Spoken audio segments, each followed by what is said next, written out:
Sorry about that earlier, I had to take a meeting. So in short, a bilateral relationship is going to be between two counterparties. Multilateral essentially would be between three counterparties or more. So in currencies, for example, let's say foreign exchange, you have, thanks for the like there, in foreign exchange, you would have a setup where you have two counterparties, one being a liquidity provider, the other one being a liquidity taker. Some would also use terms like maker and taker. So maker being the one making the market, the one streaming the quotes, right? Think of a market maker, the traditional concept of a market maker on the exchange. So I could be a market maker for, say, IBM, right? So I'm gonna pretty much sort of, I'm trying to simplify. Look at it almost as if you're facilitating a market in that particular instrument or security, right?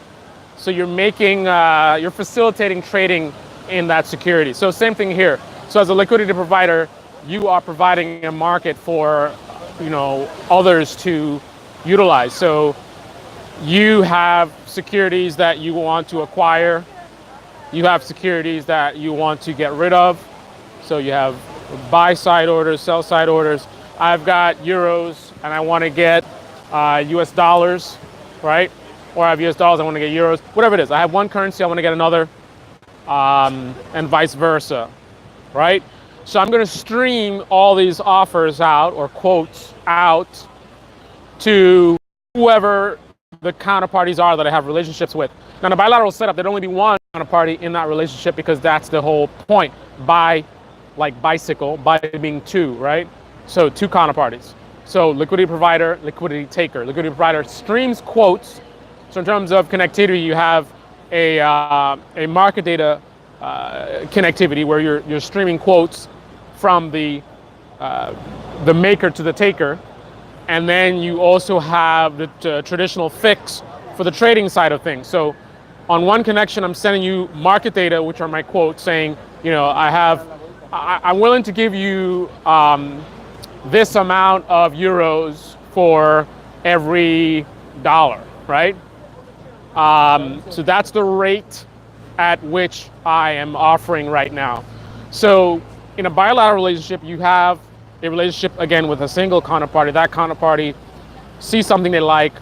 They can respond on their trading connection with an order, right? So based on the prices that you've sent them. So they're sitting there using their OMS, and in the OMS, they have some kind of quote display. Think of something like, gotta love the app. So they're looking at some kind of quote display, like think about a display where you're seeing depth of market, you're seeing, prices, you're seeing volume. So there is 100, and this is not just a currencies thing, right? So it could be 100 shares, or it could be $100 euros. So let's just say units. You have 100 units of something available at a certain price. In the case of currencies, you're talking about a rate, right? So you stream that out to the taker. The taker sees that in their market data display, like a level 2, whatever their quote system is, and they can generate an order. Sometimes they can generate an order right there on the spot by simply clicking on the quote. Some systems will automatically generate an order relevant to the price or the quote that is listed, right? But again, the stipulation with the bilateral is this is only between two counterparties, right? So what is the difference with the multilateral? Now you have three or more. So let's say I have and then you have a concept of the central counterparty, right? So let's say I'm a liquidity provider, right? I'm a maker, right? I'm streaming quotes. I'm making liquidity available, but in this case, not just to a single counterparty, right? So we have counterparty A, liquidity provider, the maker. You have counterparty B, a taker, right? In a bilateral relationship, just two people. But In a multilateral relationship, we can actually introduce a third counterparty, counterparty C. So now we can have potentially two takers, right, and one maker, and we designate that one maker as a central counterparty, right? Central counterparty meaning all of the transactions, all of the trades are going to be between the central counterparty and one of the counterparties in that setup. So for example, we have three counterparties, A, B, and C. A is a central counterparty, right? Any transaction is going to have counterparty A on one of the sides of it, right? So if counterparty B does a buy or a sell, we know that on the other side of that order is going to be counterparty A, right? Counterparty B does a transaction, right, buy or sell. We know that on the other side of any of those transactions is going to be counterparty A. Everything is between the central counterparty, in this case, counterparty A, right? Now, central counterparty could be any one of the counterparties, right? So it could be C, right? So don't get caught up in the A versus B versus C, right? We could designate C as a central counterparty. Let's put some names in there. Let's say counterparty C is Morgan Stanley, right? So Morgan Stanley is a central counterparty. And then we have some trading firm B and trading firm A. They are looking for volume, they're looking for liquidity. Morgan Stanley is providing it, right?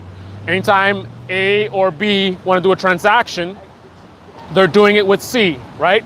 C is the kind of the one that's running the show.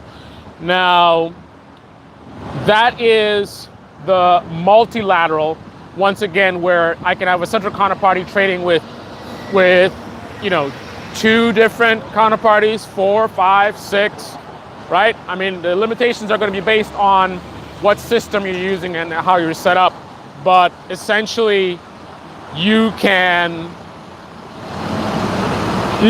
basically get outside of the restriction of a bilateral, which is limiting to two counterparties. So that's pretty much what it is. So two concepts: limitations on the number of counterparties that can be involved in a trading, you know, that have trading relationships. Let's call it that, right? And also the designation of roles, so in terms of having one central counterparty, which is a specific role where again you're providing liquidity, right?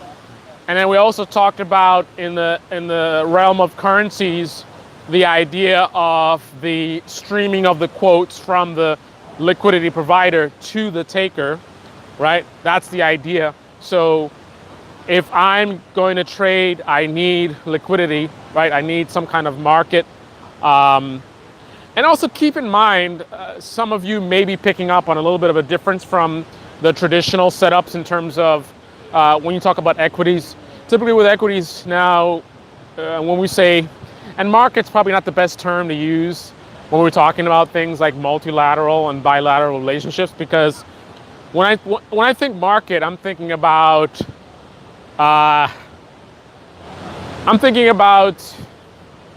for lack of a better word that I can think of right now, I'm thinking about an industry, right?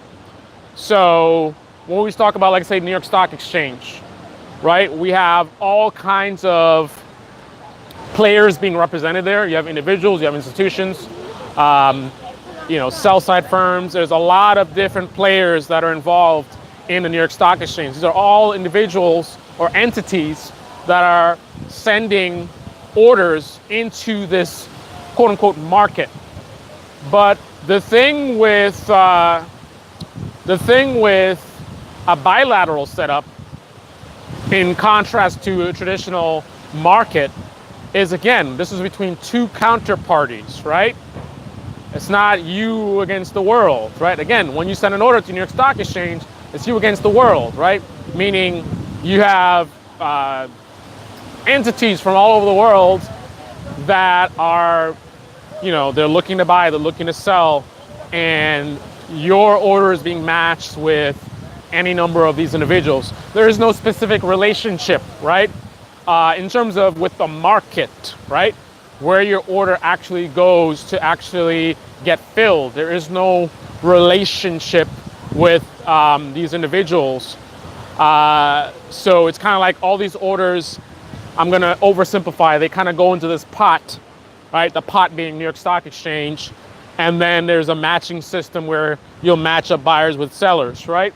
But when you're dealing with a bilateral relationship, there is no pot, right? You are specifically doing transactions with a specific entity, right? So you as the taker, all of your transactions in this relationship would be against a single entity. Now, again, I'm oversimplifying because you have to think to yourself, what interests are the maker, right? The liquidity provider, what interests are they meeting, right?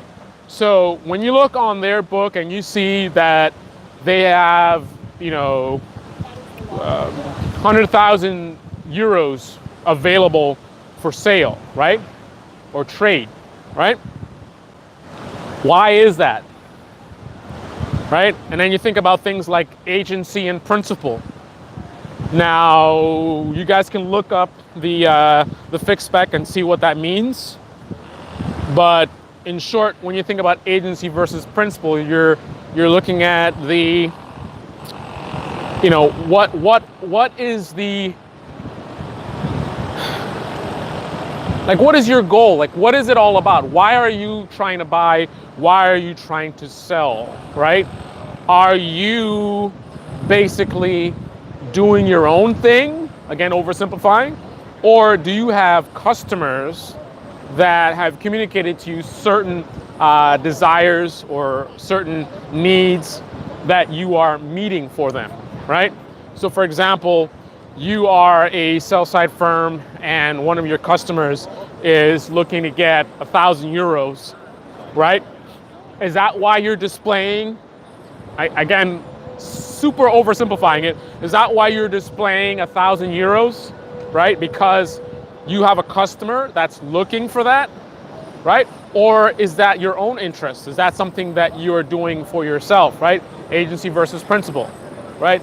So there's a bigger picture, and what I'm getting at, if you have not perhaps connected the dots, is even though it's a bilateral relationship between two counterparties, there is more to the story in terms of these quotes that are being streamed to you, right? These sort of offers or whatever you want to call it. There is perhaps a deeper story in terms of where those are coming from, right? But the bottom line is that's basically how that works. So we'll go into more details about some of this stuff in future episodes, but I just wanted to give you a basic breakdown on multilateral versus bilateral. Final note that I'll make is when you set up these relationships, there is going to be a legal component to it as well. So if I'm going to set up a bilateral relationship with a counterparty, I'm going to set up certain agreements in terms of how we are going to trade, like what are the rules of engagement, so that we have an understanding of how we are going to do business. So for example, in the event that you are unable to settle an order, like what are the rules? What are you going to be responsible for doing, and how are you supposed to handle that? That's something that we could set up in a legal agreement. But counterparties that have relationships to trade will have a legal agreement which will specify certain rules of engagement. And I guess as a final note also is, even though you may be set up in a bilateral relationship, that doesn't mean that you're only limited to trading with the counterparty in that relationship. So for example, counterparty A, counterparty B have a bilateral relationship, but counterparty A can in fact trade with counterparty C, just not via that bilateral relationship, right? Via the bilateral relationship, all the rules of engagement, everything is set up between those two counterparties.